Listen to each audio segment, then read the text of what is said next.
Well, I'm going to say good morning, everybody, to get underway, and not that we wish to race this meeting through, but the Chief Executive and I want to go over to a Portakey to support Mayor Forbes, who has got some funding from the Crown for his harbour development. So it's been part of the regional action plan, and we want to support that.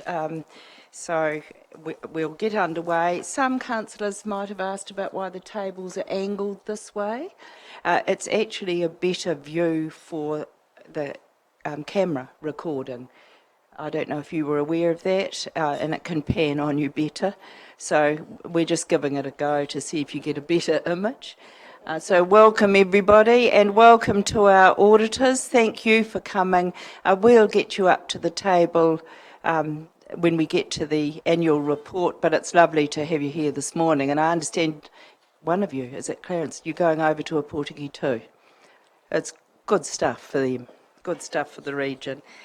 So do I have any apologies? I've got Councillor Wepper, who's absent, and Councillor Sarant will be slightly late. Thank you. Thank you. Are there any declarations of interest? There appear to be none. We do have an item of urgent business, and you'll have it tabled about the Queen Elizabeth Hospital Charitable Trust deed variation. And I need a mover and a seconder that council agree to deal with the urgent item. Thank you. Seconder, thank you. All those in favour, please say aye. We just want to let you know that this wasn't on the agenda because we had to have some additional information that wasn't received in time for the printing costs of this meeting. We can't delay this item until a subsequent meeting, as council needs to approve the trust deed variations for it to become effective for Queen Elizabeth. So there is some urgency to get this through today.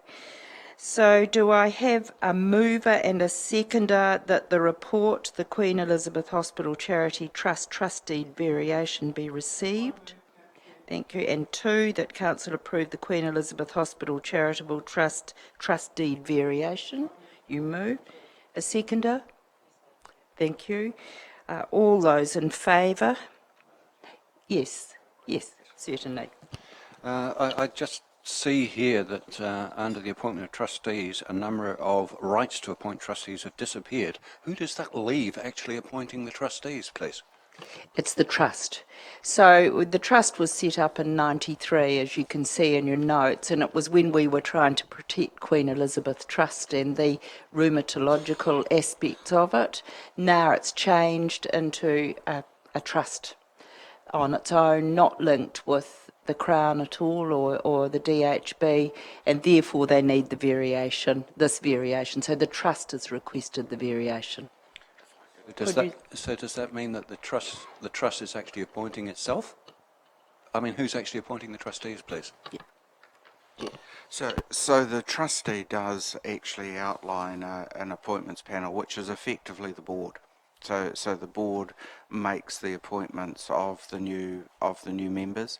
The board is set up in a way where the membership is staggered. So in other words, members their term will expire differentially. So they will convene an appointments panel for a new board as board members as it's required.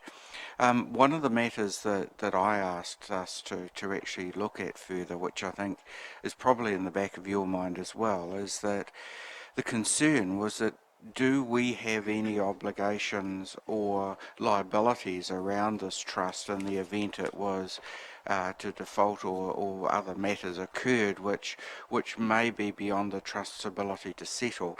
And the answer is no. So from the deed, we are totally independent of this trust. It operates totally separately from us, and there are no liabilities or obligations for our organisation whatsoever. Thank you. Madam Chair, may I point out that since 1993 there has been a councillor appointed to that committee. That's why Glenys Serank's name's on that trust deed. And if I'm not being critical, but if Councillor Kent wants more information about how the trust works, he'd be better talking to Glenys, and Glenys would be quite happy to answer his questions, because she's been on for about the last 6 years from memory. It had an uncertain future at that time, Councillor Kent, and that's why the trust was set up with that community oversight as the settler arrangement. Any other questions? I'll put the motion to the vote. All those in favour, please say aye. Aye. Contrary? Carried. Thank you.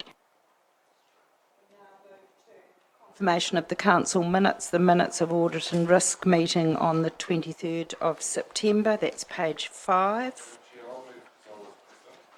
Thank you. And a seconder. Thank you, Dave Donaldson, that the minutes of the Audit and Risk Committee held on the 23rd be received and the recommendations adopted. Are there any questions?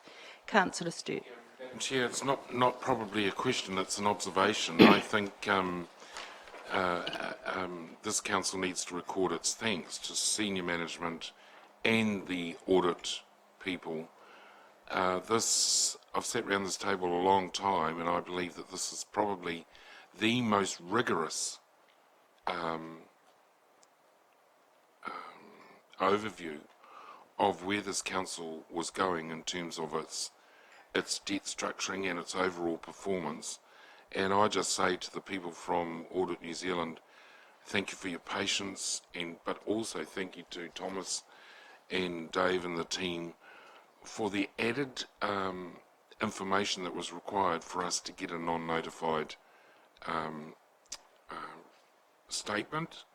And I am more confident, as I say in today's newspaper, more confident that this process is the most rigorous we've ever had, and that we can put hand on heart and say that the finances of this council are now, whilst I'm not a fool and I know that things have to be continually monitored, I'm more confident than ever that we've now got a handle on our financial situation greater than we've ever had before, and nothing's hidden, everything's transparent. And I just want to, in fact, I'll move a vote of thanks to senior management and the audit people for the work that they have done to bring us to this stage. And can I just say to members that those of us who were at the Audit and Risk Committee also questioned and analysed the information we were getting, and we all came away from there very happy. So I'm happy to move, Madam Chair, that vote of thanks.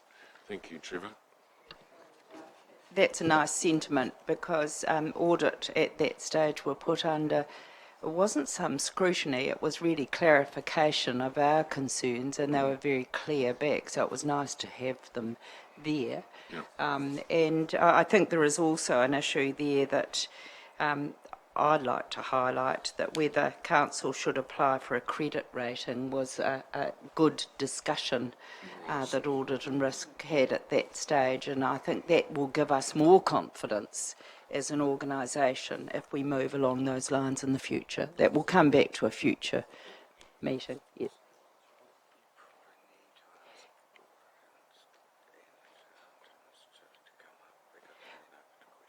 Right. Well, why don't we ask our audit team to come to the table? Because I'm sure there may be some questions from this committee. Thank you. And Thomas? Well, we are dealing with the minutes.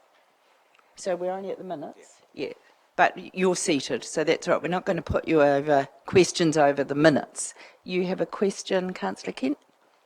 Thank you, Your Worship. I have two questions. My first question relates to paragraph 5.3 on page 8, where it's noted that the auditor suggested that the council treat costs such as consultation and environmental court costs relating to projects such as Rotorua sewage scheme and Out of the Forest by 2019 as expenses rather than work in progress, and then capitalise them. Has that discussion been taken place with the auditor, please, and what was the outcome?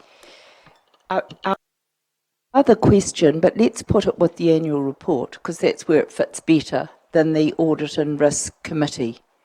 So it's quite good to get the minutes through, and then we move on to your next item, which I'll carry over your question to, Councillor Kent. It's a good question.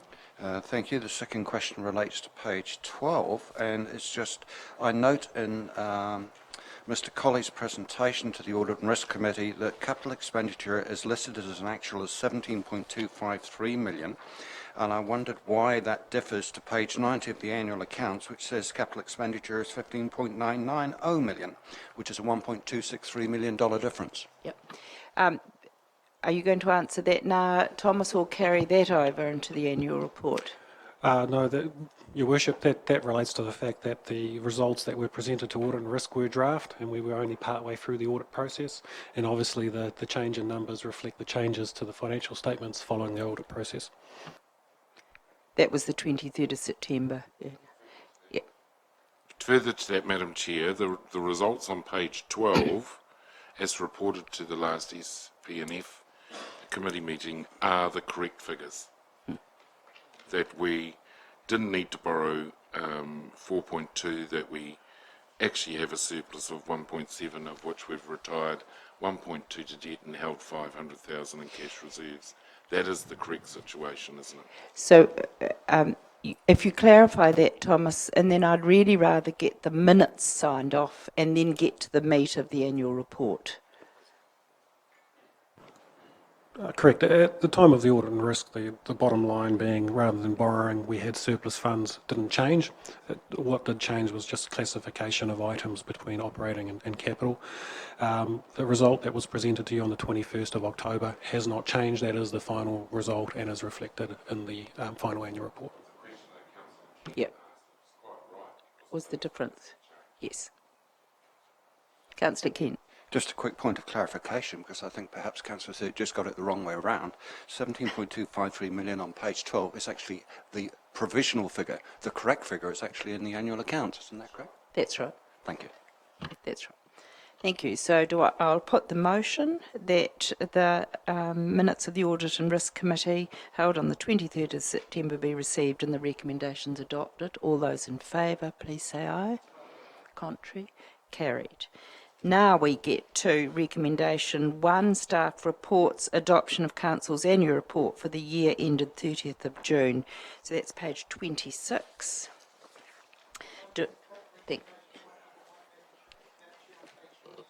Thank you. That the report, the adoption of Council's annual report for the year ended 30th of June be received. I have a mover, seconder.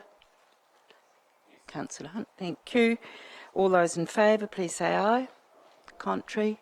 Carried. Thomas, would you like to speak to and introduce the report? Thank you, Your Worship. Just firstly introducing the auditors, which I've done before, but just in case. So to my furthest right is our Audit Director from Audit New Zealand, Clarence Susan, and closer to me is the Audit Manager, Nodea Kutse. With regards to the annual report, so the document that was provided to you back on the 21st of this month has had some very minor editorial changes following the finalisation of the audit process, but overall the financial result hasn't changed whatsoever. Just like to remind the councillors that this is our first annual report following the financial review of council's finances. The annual plan and the result that this is measured against is one whereby significant operating costs were removed out, particularly $8.3 million worth of operating costs, including a staff restructure. The pleasing thing is that we did end overall 5.9 million better off from a cash position, a funding position, and that we planned to borrow 4.2 million and instead ended the year 1.7 more with surplus funds in hand, so the two combined make up the 5.9.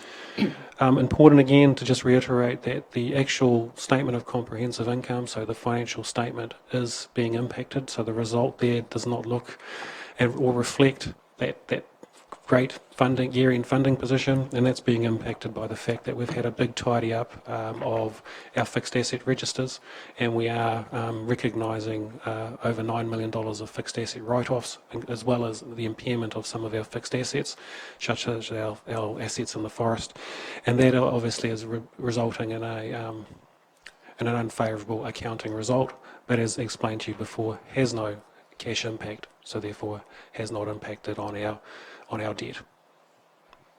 Thank you, Thomas. So on that, I'll leave it for the members for any questions that you may have for either myself or for the auditors. Councillor McVicker. Thank you, Your Worship. Sorry. I have a few questions relating to the auditor's report, if we could go back to that on page 20 for a starter. The middle section there refers to the $16.9 million reduction in the fleet upgrade budget. Can I ask the ramifications of that? Are we reducing our capex by $16.9 million? To you, Thomas, I think you... I'll let Clarence answer after me. We actually talked about it just before this meeting, is that myself and the finance team aren't quite sure what they mean with regards to that comment, so we are going to meet next week and just work through and understanding that. So from our perspective is that we have our fleet budgeted appropriately, and I think the comments that they refer to is an earlier version of our capital works program during the LTP process, and what actually was finalised is my understanding, but I'll hand it over. Yep, to Your Worship. Yes, it was pretty much when we did the LTP process, we got a listing of all the capital projects. With the final one, we compared the two, and that specific capital project was taken off the list of capital projects to fit into the overall LTP. I didn't, through the Chair, didn't quite get the message there. So are you saying it is reducing the capex by $16.9 million in total? That's correct, yes. It is. Okay.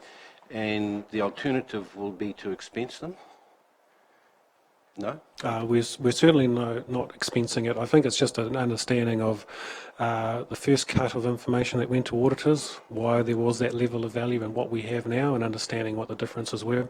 I think the majority of it relates to Rotorua contracting and the fleet obviously coming out of council and moving to a CCO. I think that accounts for a good portion of it, and the team and I, along with auditors, will get a better understanding of that and come back to you at the next meeting to give me more clarity on it.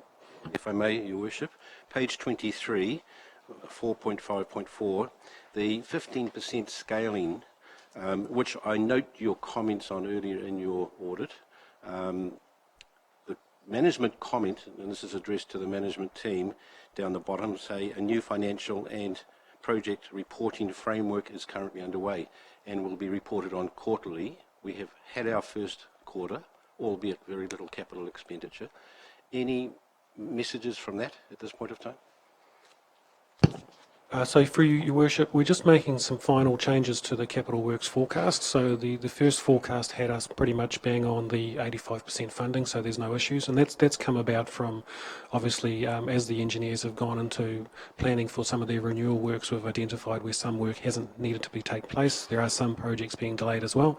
We're just looking to finalise that forecast this week, and will be tabled at O&M operations and monitoring later this month, and indications are that we will sit around about the 83%. So we are within the envelope, and coming in at 83% with regards to the first forecast, where there's still a large element of conservatism, we believe that will come down even further. So at the moment, absolutely no issues whatsoever for this financial year. Thomas, I think while you can stray into the next financial year, this is the purpose of questioning on last year's performance, not the first quarter yes, of the but next year. This is. Can we not comment on the auditor's comments? You can. I think. Look, use the opportunity to ask the auditor. Sure. Absolutely. Sure. Okay. And thirdly, on page 24 over the page, uncorrected misstatements. The financial ramifications of the 3 points, particularly the first one, where it indicates underestimated between $688,000 per annum and $224,000 per annum, is significant for a starter. Can you just elaborate, or the auditors elaborate, as to the ramifications of that?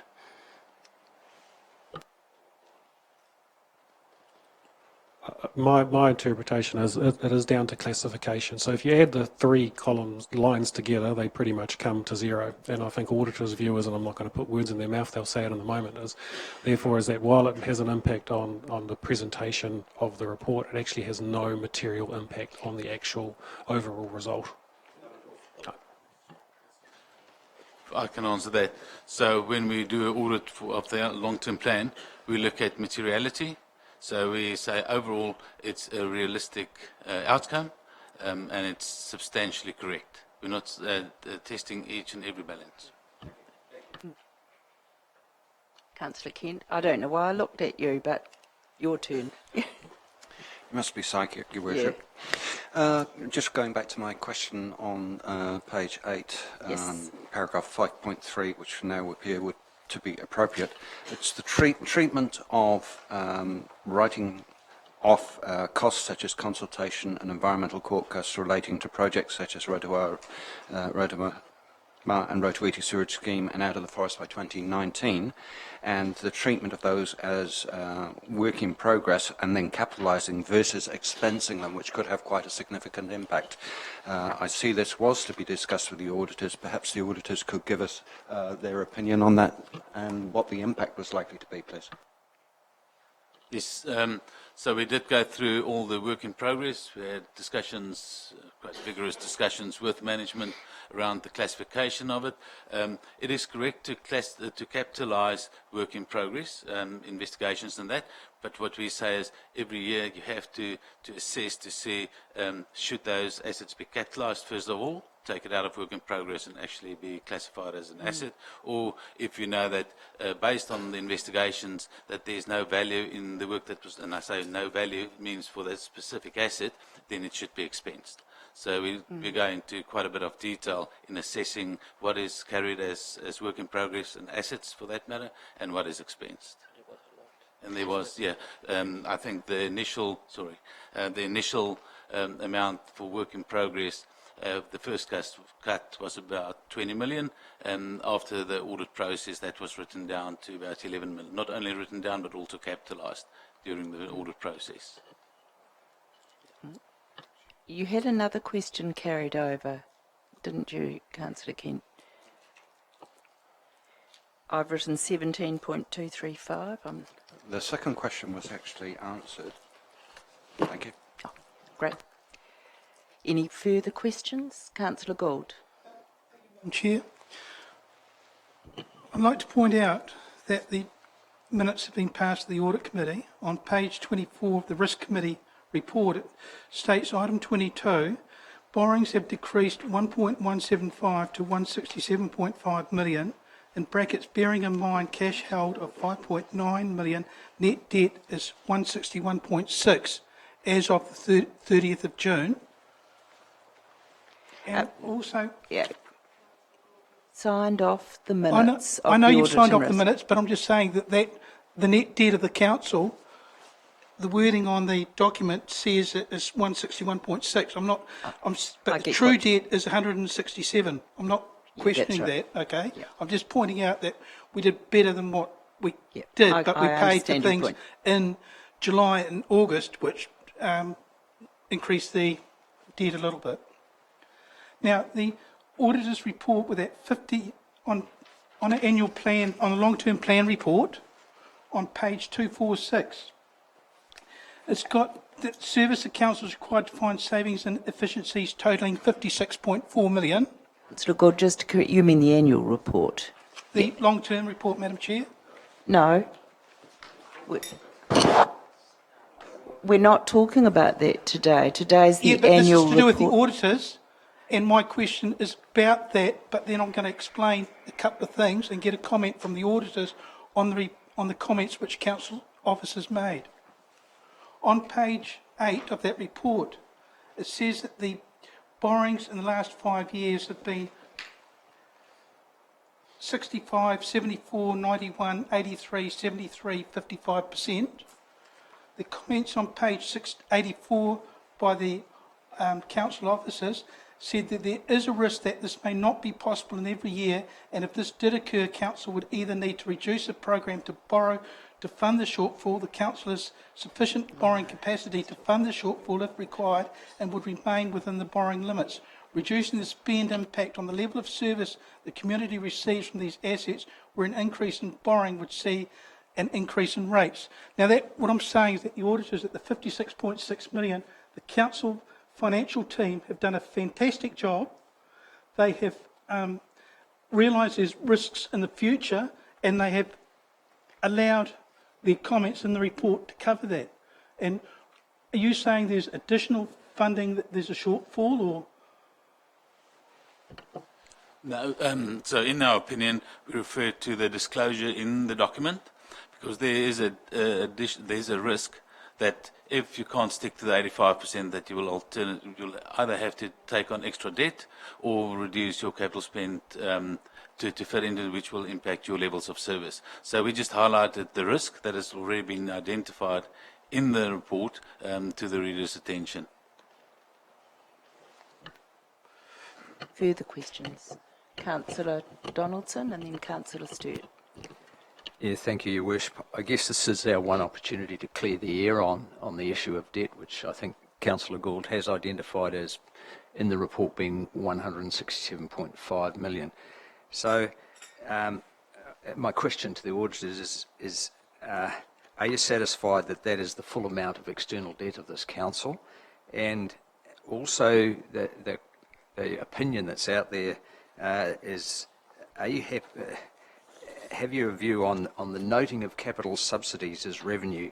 The opinion is that that masks a higher level of debt than it is being reported. Could you comment on those suggestions? Thanks. Based on the audit work that we've done and the external confirmations that we've received, we're confident that all the debt is reflected in the financial statements. The second question was around the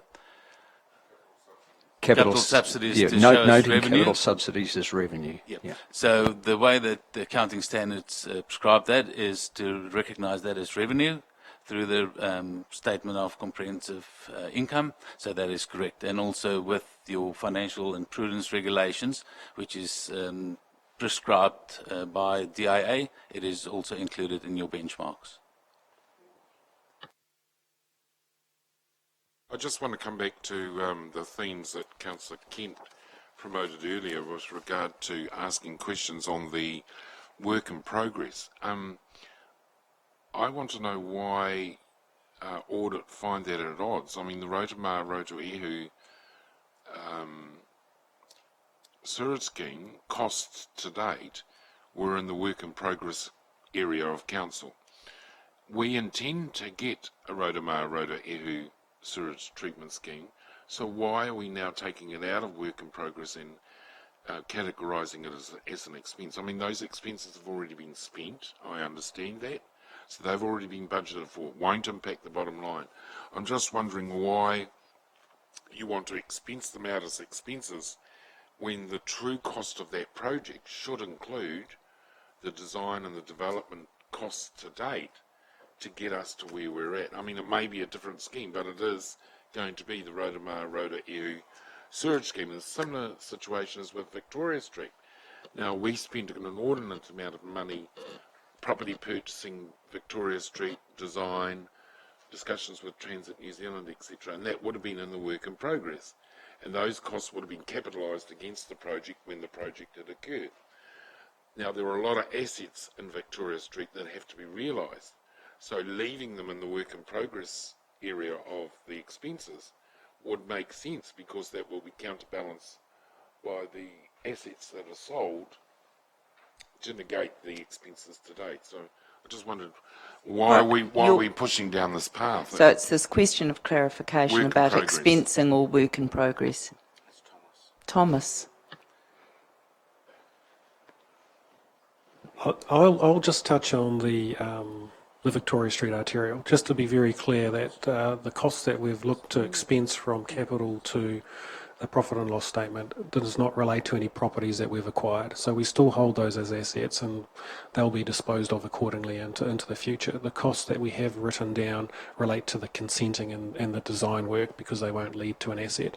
My understanding with regards to the sewerage schemes is that, and I will let Clarence answer, but my understanding is that the work that we did prior to the Environment Court, while you could argue that it is a long process and will eventually lead to an asset, that work to date did not lead to an asset and did force us to go back to the community and reconsult, and so therefore that connection between that expenditure and creating a final asset is quite tenuous. Yeah. Clarification, Councillor Kent. Thank you, Your Worship. Just following on from Councillor Donaldson's question and the auditor's response, perhaps the auditors can explain to me how a deficit after tax of 15.951 million, as expressed in the annual accounts on page 88, complies with section 100 of the Act.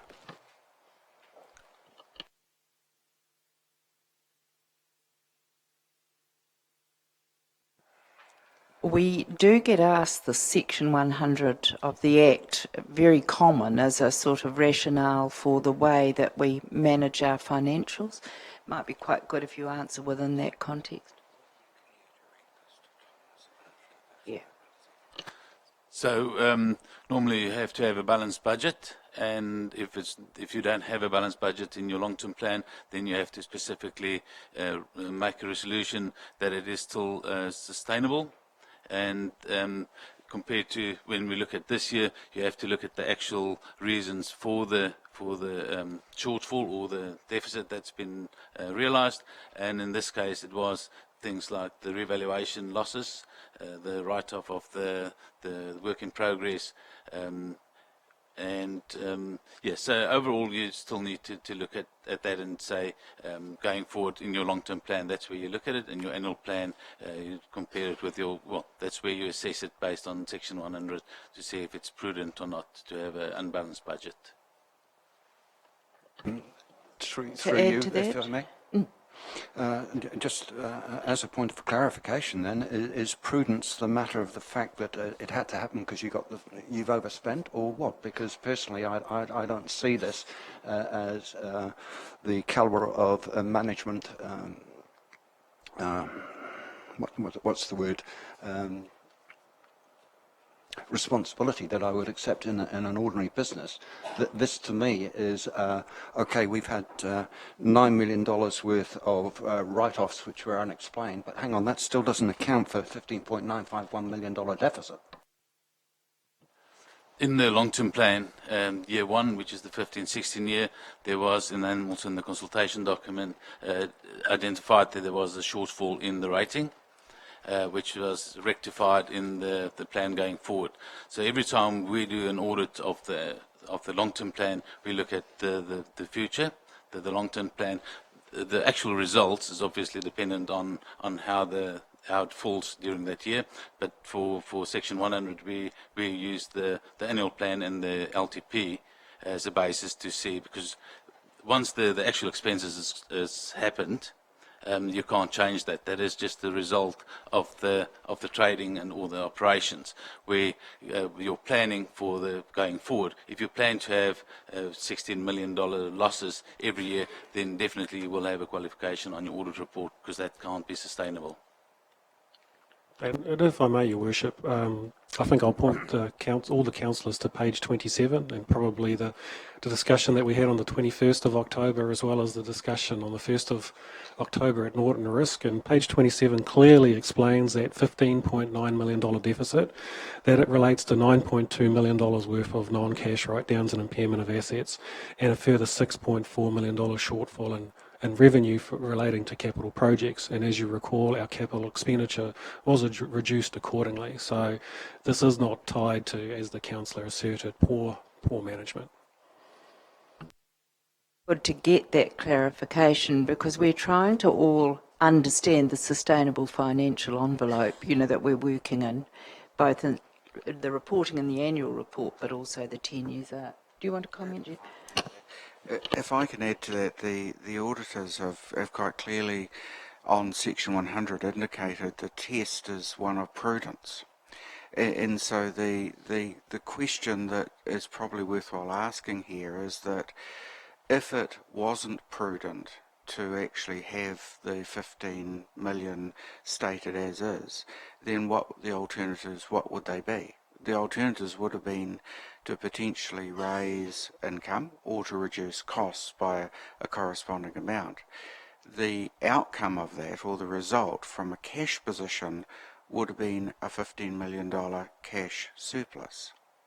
So the question that sort of therefore is raised is, would it have been prudent to increase costs to the ratepayers by such a level, with the consequence being a cash surplus position of a corresponding amount? Thomas might to elucidate on that. Yeah, look, Your Worship, just to expand on that further, I guess, is that if I was to try to look at it for a different lens of eyes and say that this is an expense that this organisation should look to offset to make sure, from an accounting purpose, that we come in with a zero surplus. There's two options available to the organisation. There's one is to reduce our operating costs, so reduce staff costs, payment to contractors and such. So the result is that by removing $15 million of costs to offset this, we would reduce our level of service to our community. The final result would be we'd have a $15 million of surplus cash on hand because we've rated the community for those other operating costs. So we wouldn't do it and we'd have those funds available. The other way to offset it would be to increase our revenue. So we'd ask the community to be rated a further $15 million to offset this accounting issue. It doesn't lead to actual further cash expenditure. So once again, while it solves the accounting issue, we would end the year $15 million surplus cash on hand. And I think that's the simple way of looking at this. Councillor Stewart. I just think the bottom line question comes to the auditors. Have we met the test in terms of Section 100 and what Section 100 requires us to do in terms of pointing the way forward? I think that's the question that needs to be asked, because there's a whole lot of misinformation out there in the community that this council is running amok. The debt's out of control. We haven't got sound financial management in place. You're the guys overseeing this. Can you assure our community that Section 100 has been complied with and that there is a way forward, that we have everything under control as per the comments that I've heard from you guys at the Audit and Risk Committee? I'm going to answer that saying you have a long-term plan in place that we assess to be prudent. You have to stick to the plan for it to be sustainable and to be prudent. Any deviation from the plan may lead to either increased debts or another shortfalls, increases in rates that wasn't foreseen.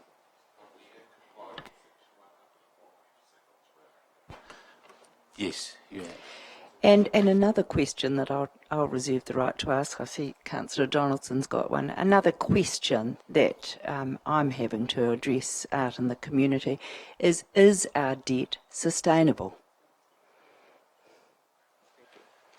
When you look at at council's policies and you look at your debt ratios that you have set for yourself to say that you have to be within your 175% ratios, then yes, it is sustainable.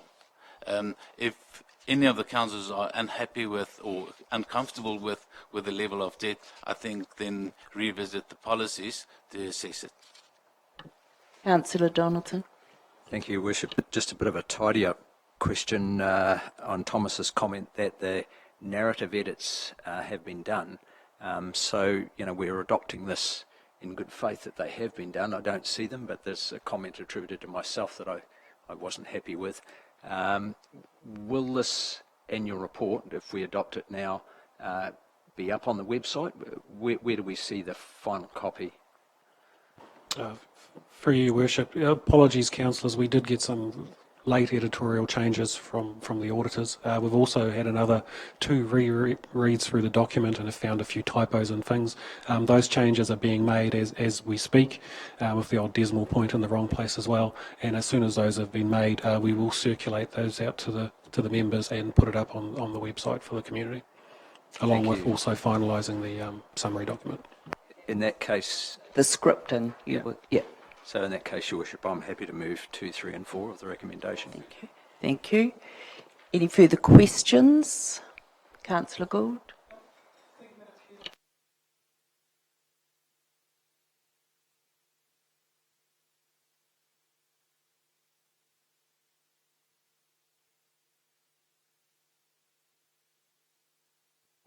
Councillor Gould, I'm going to rule that out of order.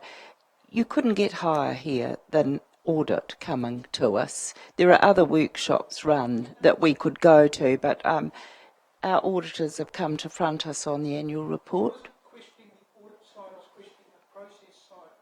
Is it better to have councillors have more knowledge from local government person coming into council and educating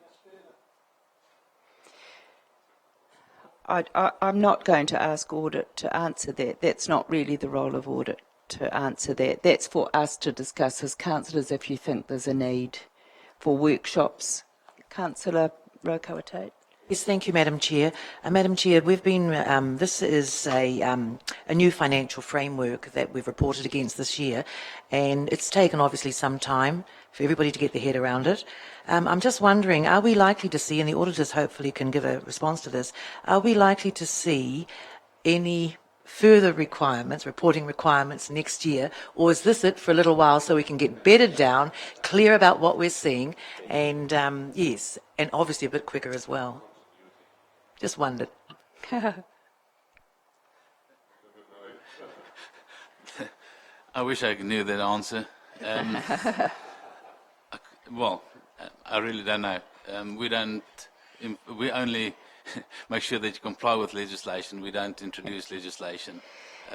But yes, you say you want to bring it forward. I think there was a huge improvement this year in the audit process and the preparation or the preparedness of councils. I think it's a huge step in the right direction.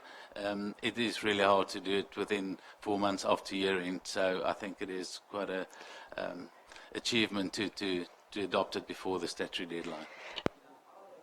To help you there, Clarence, rescue. We've had a visit from Lynn Provo and a very constructive discussion with the Chief Executive and myself about actually hoping to make this easier. So this is the first time with a new financial framework that we're all grappling with, and I think simplicity is going to be the elegance going forward. But it was right from the CD going out and then us getting that LTP and now the annual report. I think we're much more clear as a council about our responsibilities going forward. So I've had the mover and a seconder. I'm going to put the motion 2, 3 and 4 to the vote. All those in favour, please say aye. Contrary? Carried. Unanimously. Well done, colleagues. I understand that this was good for us from the Audit and Risk Committee. It was also good for us to have the chance to ask you questions, and I thank you for coming. We are grappling with the new financial responsibilities, reporting responsibilities that we've got, but we're all in this together. Vote of thanks. We did. The vote of thanks has been noted. So I declare the meeting closed and thank you for coming.